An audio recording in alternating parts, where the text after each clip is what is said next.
Assalamualaikum warahmatullahi wabarakatuh. Kaifa halukum? Apa kabar anak-anak? Ya, semoga dirahmati Allah Subhanahu wa taala.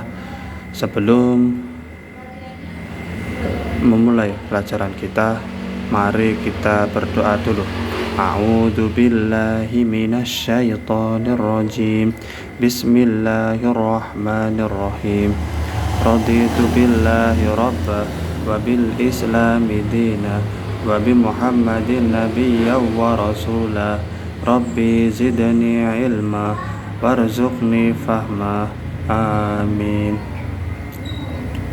Nah, selanjutnya kita absen dulu ya. Iva hadir, oke. Kesha hadir. Rahel hadir. Mbak Uma hadir. Terus Vira hadir. Ya, betul. Siapa lagi? Mbak Hansa hadir. Alhamdulillah hadir semuanya. Saya akan bertanya kepada Iva, apa itu zina? Ya, zina adalah persetubuhan antara laki-laki dan perempuan tanpa ada ikatan nikah, ya. Bukan karena nikah syubhat dan juga bukan karena kepemilikan ataupun budak, ya. Jadi zina adalah perbuatan persetubuhan antara laki-laki dan perempuan tanpa ada ikatan nikah, ya. Bukan karena syubhat, ya. Misalkan keadaannya gelap kok malah mau zina, kemudian malah keliru yang perempuannya, maka itu tidak bisa disebut dengan zina, ya. Ataupun kepemilikan budak perempuan dari hasil rampasan perang misalkan, itu juga boleh diperbuat seperti yang udah ya dapat disetubuhi, ya.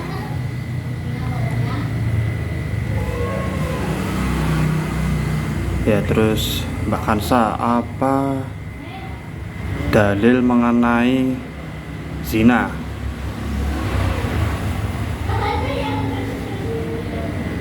Ya, betul. Dalil zina adalah wala taqrabuz zina innahu kana fahisyah wa sa'a sabila. Ya, jadi dalilnya wala taqrabuz zina innahu kana fahisyatan wa sa'a sabila, yang artinya jangan dekatilah zina. Innahu, sesungguhnya zina, karena yaitu fahisyah, yaitu perbuatan yang buruk, yang keji, yang menjijikkan, wasa asabila, dan seburuk-buruk jalan ataupun, ya.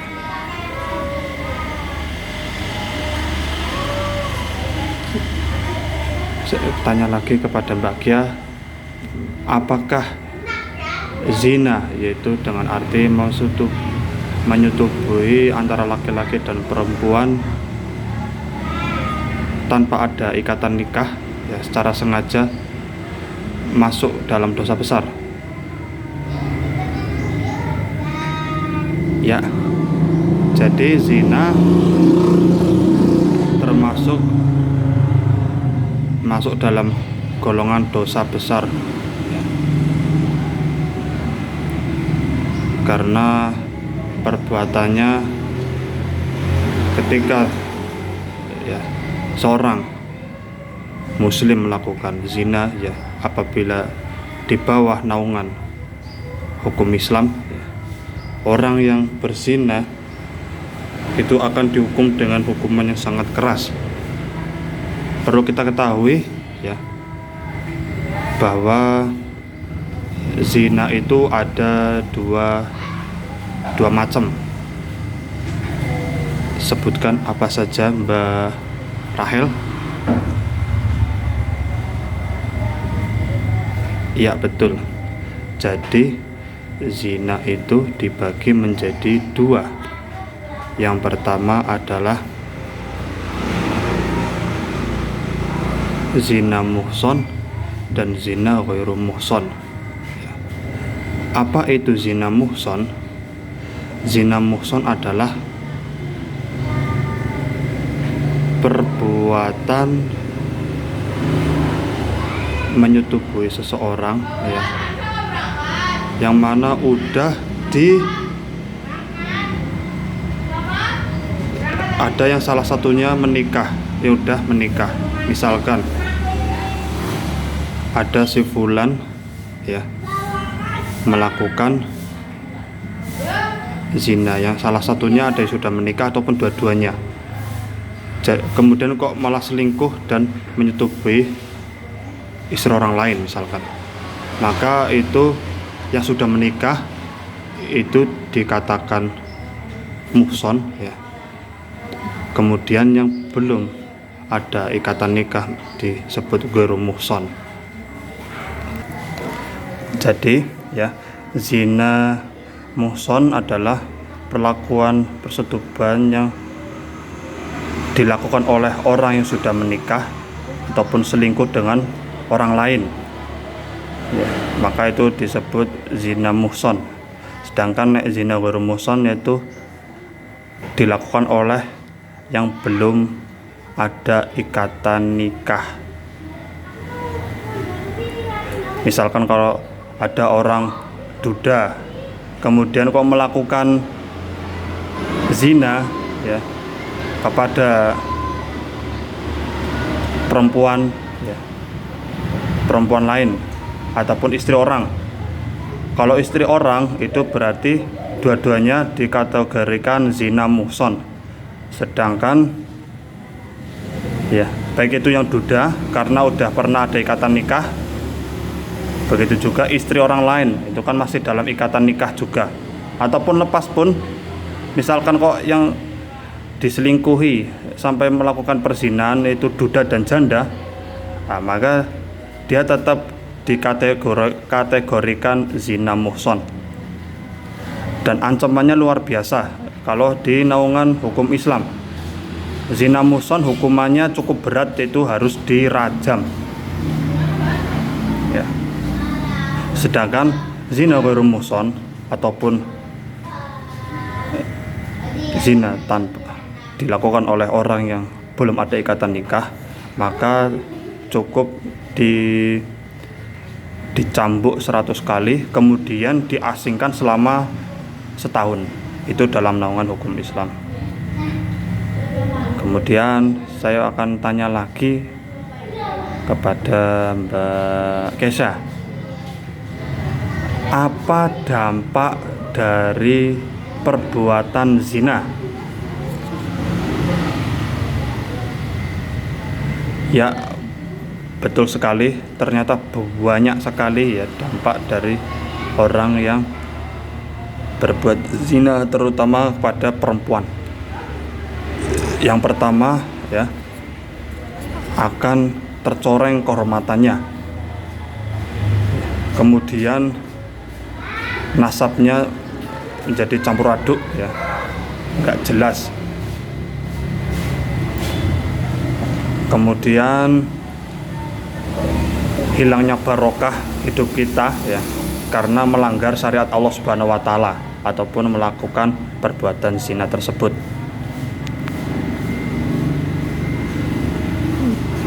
Juga yang ketiga yaitu perbuatan zina juga akan mencoreng rumah tangga kita ya, juga orang tua kita ya,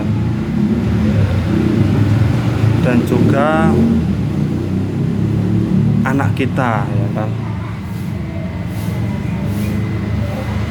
Makanya ada syariat ketika orang ya dalam naungan hukum Islam ya, itu salah satunya adalah tagrib ataupun mengasingkan Agar apa?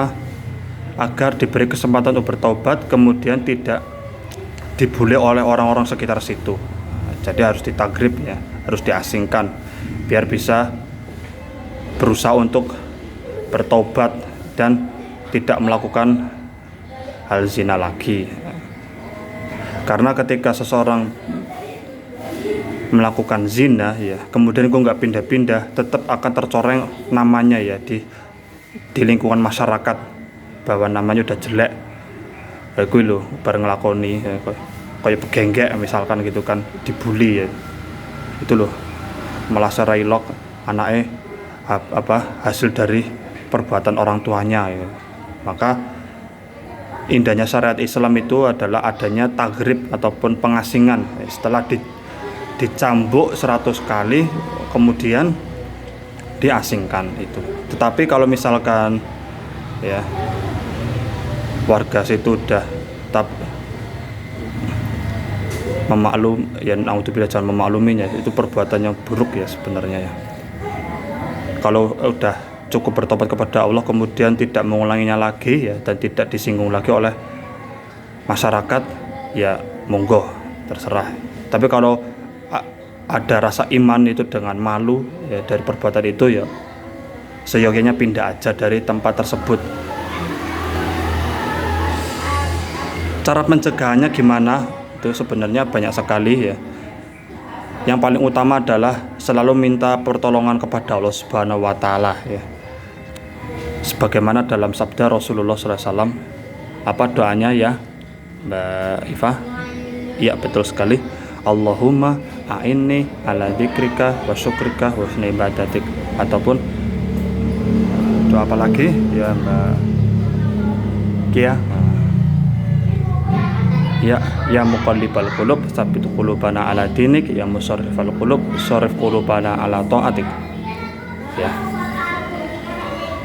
Dan luar biasa ya, saya juga pernah mendengar ceramah dari Habib ya, yang mengutip ucapannya Syekh Mutawalli Asy'arawi rahimahullah ta'ala, yaitu Allahumma ahrimni ladzata ma'siyatik warzuqna ladzata ta'atik, yaitu ya Allah, haramkan untukku kelezatan maksiat dan berilah rizki kelezatan ketaatan kepadamu.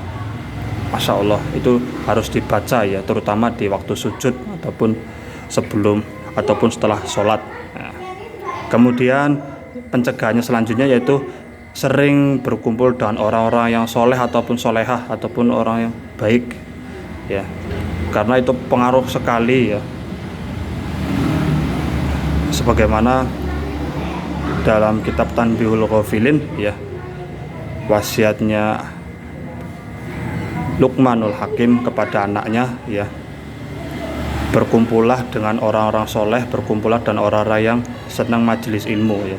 Apabila kamu tidak tahu, maka mereka akan mengasih tahu kita, memberi pemahaman kita ya, menasihati kita ya, kemudian selalu membimbing kita. Itu positifnya luar biasa, keutamanya luar biasa, itu dengan selalu mencari circle yang baik ya, jangan mencari circle yang toksik ataupun yang buruk